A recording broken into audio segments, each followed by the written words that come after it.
So, tama naman po yung decision nyo ng madam na na imbestiga muna bago bayad, di ba? Kasi dahil sa proseso, sa tamang oh. proseso. Pero wala pang investigation, mababayad na eh. Bayad Magkano unang bayad? Una 40 ang Oh. sabi. Pangalawa, Tapos pangalawa, 80. 80 na, pangatlo, 200. Hanggang 200. Opo. Ako, testigo naman ako na tuwing magpatawag yung pamilya ni Robin, tuwing ipatawag sila, talagang nadating sila. Oh. Yung unang patawag, ang nagdeklara ng unang patawag ay yung kapitan, si Victor. Ang sabi dito sa kanya, ma'am, bayaran na po ninyo ng 40. Niya, kung bakit sumama ang loob niya, siguro doon sa tinanggihan ko siyang bayaran dahil nag-request pa ako ng investigasyon. Totoo nga po, noong makita si Ruben, nag-offer pa, bibili na sila ng ticket kasi nakiusap ako na, ma'am, baka pwedeng yung asawa ni Ruben ay maipadala doon sa Batanes. Dahil iba yung may nag-aalagang asawa.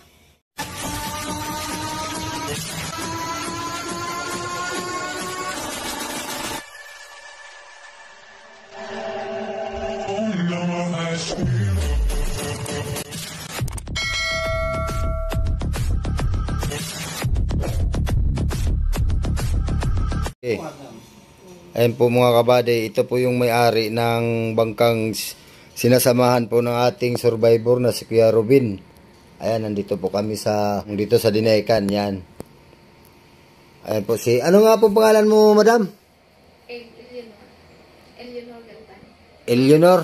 Kayo po, sir? Ronald Galvan. Ronald Galvan. Oo, mag-asawa. Ay, pag-usapan po natin, madam, sir, yung yung tungkol po dun sa mga nababalita na tungkol kay Ruben na mga nababalita na pinabayaan daw po ninyo sila. Ano pong masasabi nyo doon? Hindi naman namin siya pinabayaan kasi nung nalaman namin, inalam na namin kung ano mga niya, kailangan nila. Tapos nung nagharap kami dito, nagpagbigay na kami ng unang tulong sa asawa. Saka pinahanap din namin. O kayo po ay Sa Coast Guard, nagtulungan kami mahanap siya. Tapos ikaw, sir, ano pong nyo? Yeah, gusto lang namin sana, huwag sila magsalita ng mga bagay na against naman sa amin. Kasi hindi naman kami nagkulang sa kanila. Yun. Oh. At sila pa nga yung may kasalanan sa amin eh. Oh. Bakit po? Unang laot nila, binenta nila isda namin. Pangalawang laot nila, kinuha nilang bayad ng isda namin. Wala kang kami napapala. Ay, wala pong nakarating, Hindi alam yun? Hindi po namin alam yun. Wala pong nakarating binta sa inyo. Itong ipinarating nila dito na, ewan ko, saan nila sinama yun eh. Wala nakarating kasi kinuha nga nila eh. Kaya nagtuturuan sila. Oh. So, yun mga kabady, ito po yung So, nilabas po nila yung nasa loobin nila kasi mayroon po atang napapanood na video. Meron po ata silang napapanood na video na parang masama yung dating sa kanila kasi parang sinisisi sila na pinapabayaan yung nawawala nung hindi pa nakikita si Ruben Yung asawa niya nagsabi na masama ang loob. Paano siya magsabi na masama ang loob? Lahat ng kaya namin itulong sa kanya, tinulong na namin. Ang hindi lang namin napagbigyan ay yung pagpapabayad niya ng masyadong maaga. Kasi humingi pa ako ng investigasyon para sa nangyari. So, tama naman po yung decision nyo ng madam na na imbestiga muna bago bayad, di ba? Kasi Dahil sa proseso, sa tamang proseso. Pero wala pang investigation, mababayad na eh. Bayad Magkano unang bayad? Una 40 ang sabi. Pangalawa, Tapos pangalawa, 80. 80 na, pangatlo, 200. hanggang 200. Opo. Imagine mo naman yan, wala pang, may due process naman siguro yan eh. Oo. Sa tamang sa tamang proseso. Wala pang declare na missing yung tao eh. Kumbaga ay declare lang na hindi nakauwi pero matatawag na rin siyang missing pero ginagawan pa ng paraan para makita. Kami din po ay hindi din naman kami nagkulang sa kakatawag sa Coast Guard, humihingi ng tulong kung paano namin siya mahanap. Yun. So, yun mga kabady, ano, dito nilabas lang din nila yung yung nasa loob nila. Nililinaw lang nila na ganun dahil ako, testigo naman ako na tuwing magpatawag yung pamilya ni Ruben, tuwing ipatawag sila, talagang nadating sila. Oo. Yung unang patawag, ang nagdeklara ng unang patawag ay yung kapitan, si Victor. Ang sabi dito sa kanya, ma'am, bayaran na po ninyo ng 40. Parang yun ang sinasabi ng pamilya, magpabayad daw ng 40. Oo. Ayun, ay mga 1 linggo pa lang, wala pa 1 linggo kasi nawala ng 4. Nag-usap sila mga 12. 10 po. Ay 10. 10 po siya Hindi tumawag mga ng 1 gabi. week lang. Oo. Magpabayad. Grabe pa. Magpapabayad na, no? Ang sabi ng may-ari, at ako naman ay narito, rinig ko naman. Ang sabi ng may-ari ay, ma'am, baka pwedeng pagsikapan muna nating hanapin. Hanapin muna tayo bago tayo mag-isip ng bayad. Napakaaga pa para Kasi tao. magpabayad. Oo, sabi niya, tao yung nawawala. Oo, tama po yun. Makita na ligtas yung tao, hanapin, ma'am, kami nagpapahanap po kami, sabi niya. Di, iniwanan lang niya ng magpagamot kasi may sakit nga. Oo, may sakit nga yun, kaya hindi nakakabangon yun. Pinagamot po namin yun, sir, pero ang sabi niya hindi niya inuna yung pampagamot dahil ano po May yun ba? nag-aaral. Na pinamili niya po ng gamit sa eskwela. Mm.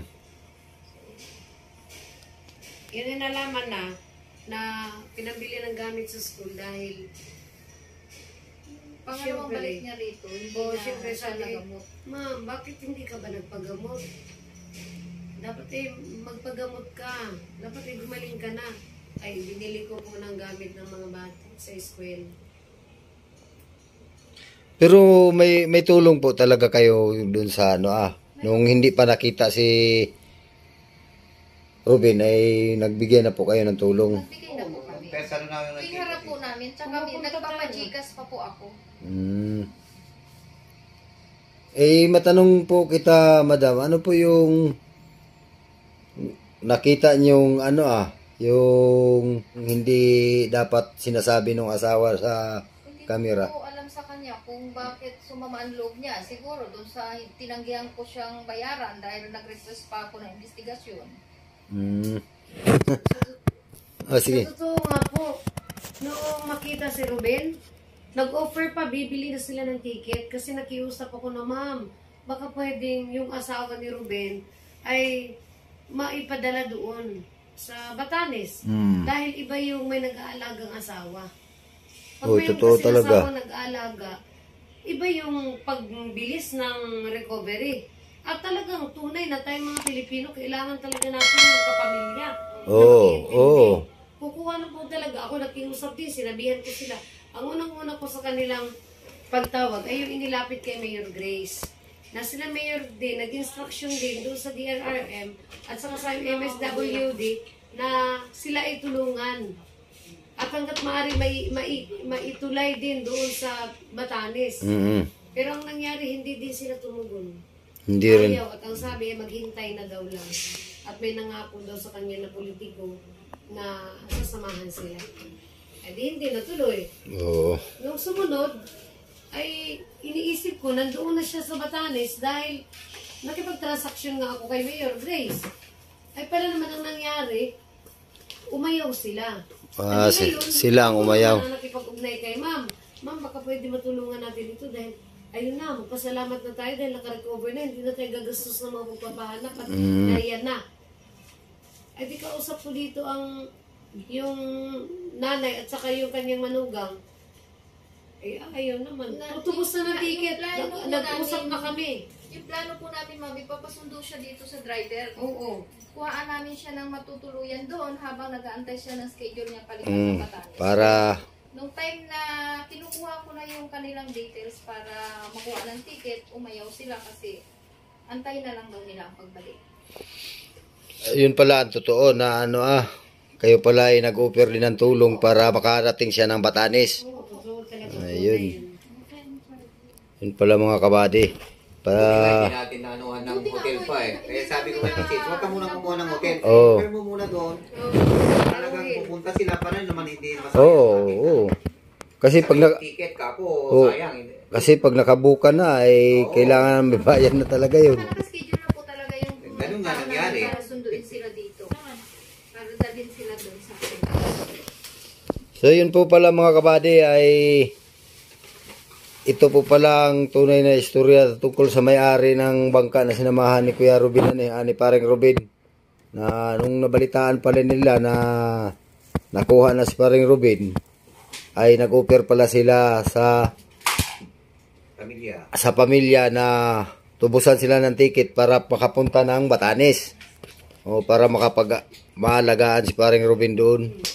Ngunit yung palang asawa ni paring Ruben ang umayaw. Yun.